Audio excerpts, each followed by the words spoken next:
Bismillahirrahmanirrahim. Assalamualaikum warahmatullahi wabarakatuh dan selamat sejahtera kepada semua.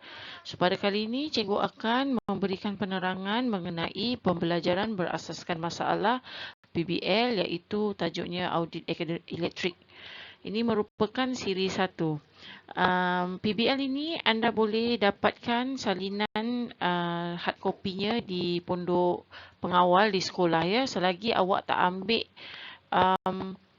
hard copy, awak tak boleh buat benda ni. Jadi sila tuntut salinan hard copy di pondok pengawal secepat mungkin.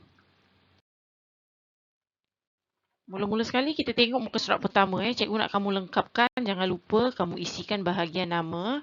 Nama kamu tulis dengan nama penuh berserta dengan nama bapa kamu ya. Seterusnya kamu bulatkan kelas kamu. Contohlah katalah kamu 3A. 3C. Kamu bulatkan 3C dan bulatkan juga nama guru kamu. Okey, katalah nama guru kamu Puan Nur Nadia yang cantik. Okey, bulatkan. Okey, kemudian kamu isikan maklumat di sini jenis kediaman iaitu rumah kamu.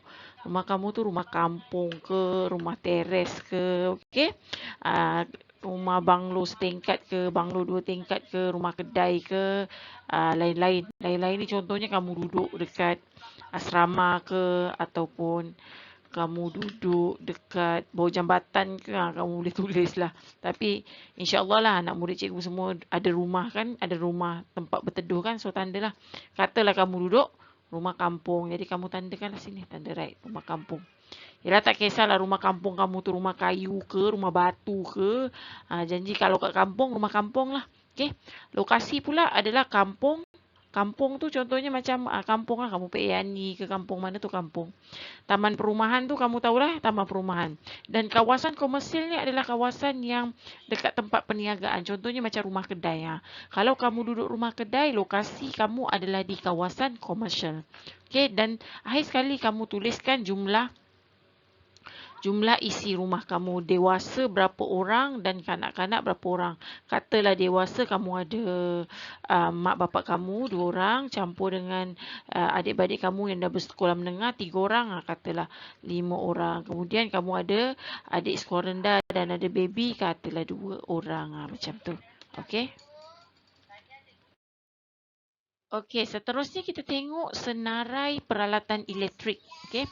So, ini merupakan senarai yang perlu kamu isi bergantung kepada peralatan elektrik yang ada di rumah masing-masing lah. Okey. Contohnya, kalau kamu ada cerik elektrik, selalunya yang paling ada semua orang ada TV lah kan. So, contohlah jenama TV kamu adalah Samsung. Kamu tulis jenama Samsung. Okey lah. Tulis kat situ. Samsung. So, bilangan ada berapa? Ada 1 ke, 2 ke, 3 ke, ada banyak TV. Kalau dia ada lebih daripada 1 TV dan berbeza jenama, kamu boleh tulis slash kat sini. Samsung, katalah lagi 1 Philips. Kamu tulis begitulah. Okay, so bilangan dia ada 2. Okay. Jadi kalau nak senang, kamu pilih 1 je lah. Walaupun ada 2, tapi kalau kamu nak tulis juga 2-2, dekat sebelah bawah tu ada ruang kosong, lagi kamu boleh tambah di situ. Okay. So, yang bahagian ini kalau kamu tak ada, tak payahlah kamu tulis. Contohnya macam cerik elektrik. Cerik elektrik ni dah jarang dah orang pakai sebab sekarang semua orang pakai kowe kan. Jadi kalau tak ada, kamu tulis dekat sini pangkah. Pangkah ni maksudnya tak ada lah. Okay. So, kat sini kamu tulis dash, kamu tulis dash. Kosongkanlah. Jangan kosongkan, kamu tinggalkan tanda. Okey. Kalau tak ada, kamu pangkal. Okey, kalaulah semua ni kamu dah tengok semua-semua, tak ada lah cikgu peralatan elektrik yang saya ada. Contohnya macam kamu ada penggosok baju,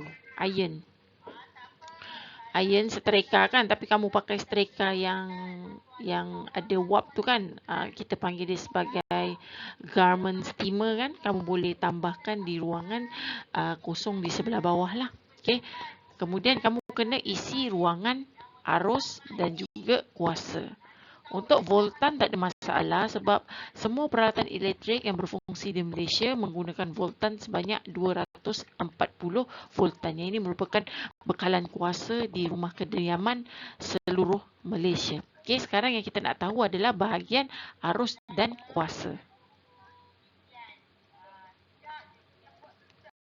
Okey, sekarang ni cikgu akan ajar kamu macam mana nak dapatkan maklumat mengenai arus, kuasa dan juga voltan daripada peralatan elektrik. So, kamu boleh rujuk dekat label peralatan elektrik.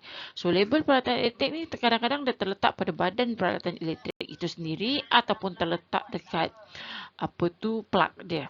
Okey, so kalau contoh ni kipas berdiri, dia terletak dekat badan dia lah, dekat belakang tekan tempat yang kamu tekan-tekan dia punya speed tu tempat tekan-tekan dia punya speed tu. So, dia dah beritahu ini nama model lah.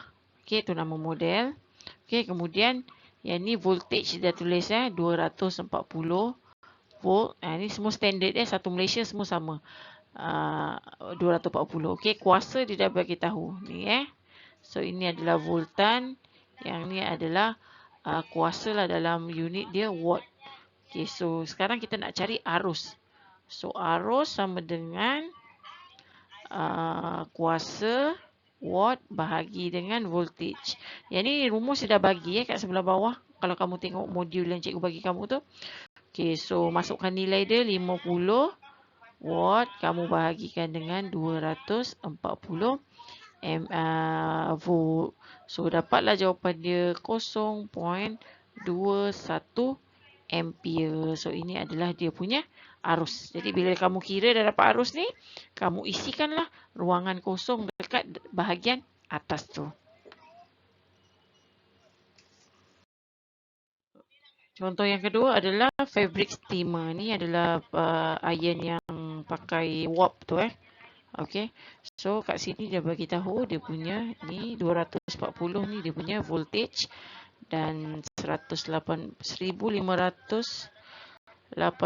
watt ni dia punya arus. So, yang kita dia punya power, kuasa So, kita tinggal cari dia punya arus. So, arus sama dengan kuasa bahagi voltan.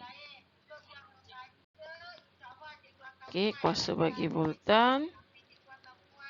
So, kuasa dia adalah 1580 watt bahagi dengan 240 volt.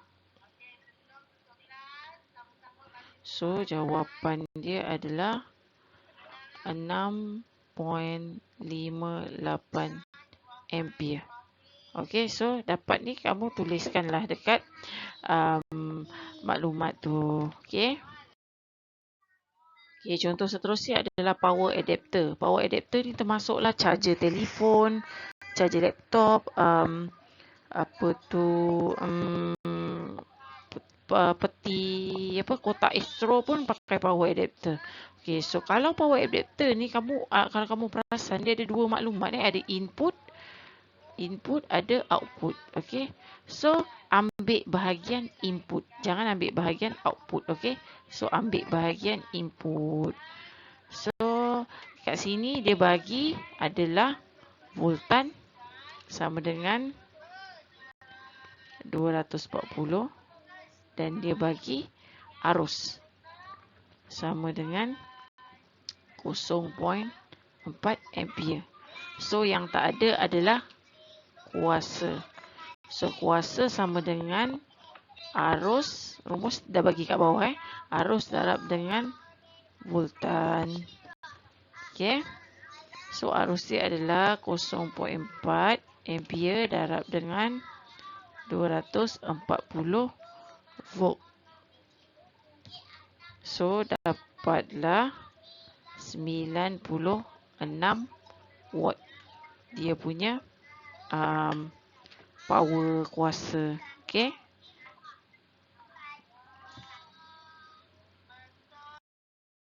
Okay, dan contoh terakhir ni adalah aircon. So, aircon ni dia punya maklumat kamu boleh dapat dekat bahagian tepi badan aircon tu lah. Kena panjat sikit lah. Okey. So, kat sini yang bagusnya dia semua maklumat dia sudah nyatakan. Dia sudah bagi tahu voltage. Voltage ni voltan dia dah bagi. Voltan. Arus pun dia bagi. Yang ini. Ini dia punya arus. Dan kuasa pun dia dah bagi. Iaitu yang itulah. So, macam biasa kamu tengok dia punya input. Tengok input ataupun tengok input. Okay, kalau arus kamu tengok rated. Sebab ada dua kat sini. Satu max current, satu lagi rated current. Kamu tengok yang rated. Okay. So, kamu boleh dapatlah semua maklumat. Yang ni tak perlu kamu kira sebab ketiga-tiga maklumat pun sudah diberi. Okay. Okey, kalau peralatan elektrik kamu tu, kamu dah belik-belik tak jumpa juga dia punya label. Ataupun label dia dekat tempat yang sukar untuk kamu tengok. Terlalu tinggi ataupun kamu kena pusing. Kamu hendaklah tu macam peti ais kan. Terlalu besar nak pusing-pusing cek label susah. Tak payah pening-pening kepala. Kamu buka saja Google Search. Okey, pastikan kamu buka Google Search. Kemudian kamu jangan lupa tekan ni image. Okay, image. Kemudian kamu typekanlah saja peralatan elektrik tu. Sebagai contoh peti ais. Kamu tulislah fridge label. Ini kata kunci di label. So, bila kamu tekan search, nanti dia akan keluar pelbagai gambar yang mengenai peti ais, label peti ais lah. Kamu pilih je mana-mana satu label, kamu rujuk sahaja yang itu. Okay, pastikan jenamanya samalah. Okay, kalau kamu nak tambah, kamu letaklah. Contoh kamu punya peti ais LG. So, LG fridge label. Okay, kamu tekan saja dan kamu tekan Google Search. Nanti kamu akan dapatlah gambar yang terdapat pelbagai maklumat mengenai peralatan elektrik tersebut. Jadi, kamu dapatkan maklumat hanya dua sahaja, iaitu kamu perlu cari dia punya arus dalam ampere ataupun dan juga dia punya kuasa dalam watt. Okay. Dan ingat kadang-kadang dia bagi dua-dua, kadang-kadang dia bagi salah satu saja. Tapi untuk voltage semuanya adalah 240 volt. Tak ada masalah. Okay. So, setakat itu saja panduan untuk kamu lengkapkan modul bahagian ini. Selepas ini cikgu akan beri lagi panduan untuk melengkapkan modul yang seterusnya. Jadi untuk hari ini kamu perlu buat bahagian itu sahaja. Okay? Semoga kamu mendapat manfaat daripada penerangan yang cikgu sampaikan ini. Dan jangan lupa like, komen dan juga subscribe YouTube channel cikgu ya. Semoga kita berjumpa lagi untuk siri 2. Assalamualaikum.